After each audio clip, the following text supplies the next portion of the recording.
新一代超级华人富豪家庭办公室是如何投资海外房产市场的呢？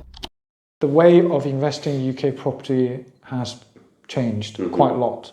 So basically, it's wealth diversify. Like any family office in the world, you want to just have a bit of invest in the stock share, have a bit in the property market.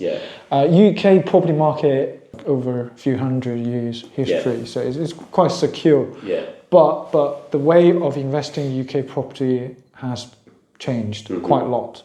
I mean, back to 2015, 2016, at the time, when there's no particular restriction for the Chinese currency to move out of China. So a lot of big developers, they bought a lot of land in central London, trying to develop, those high-rise buildings, and they failed. Most of them failed, actually. So nowadays, a lot of Chinese funds become more sophisticated compared to like 10 years ago now. So that's why we're looking for more reasonable price assets rather than overpriced assets. Skyscrapers are very hard to manage costs. Exactly, especially for the last 10 years. New tax or new policy, for example, like social housing. 15 years ago, there's a different sort of social housing allocation for the development project. Probably there's any allocation. You could argue viability and exactly, but now it's more like 30% minimum. So it's very, very hard to make the project works now. But London is still like a prime city to invest compared to Hong Kong and Singapore. Singapore is a very small country, and also there's a lot of restriction from the government. Because we had the similar situation. We had some Indian developers who were quite a big listed company in India, and they diversified into the UK, and the money came via Singapore.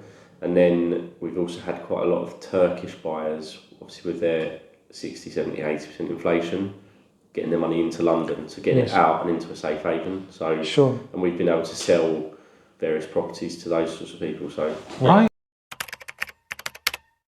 a data center. So that's kind of industrial units I've been looking at very recently. Because a client of mine owns a quarry over in Essex, East London, Essex. It's Essex, but it's on the A13. It's a big site. I can't remember how many acres, but the plan on that is actually to fill the quarry up, and then the data centre might be looking at taking that.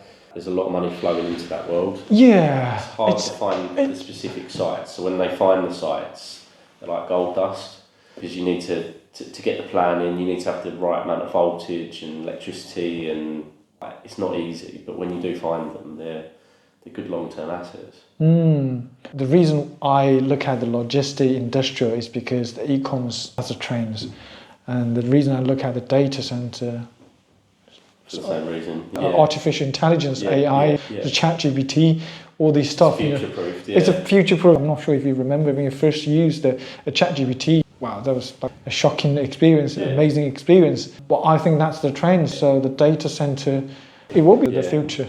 So that's basically what I'm looking at the moment. And you have to look at Nvidia's stock price to see that anything AI related or anything that's chip makers.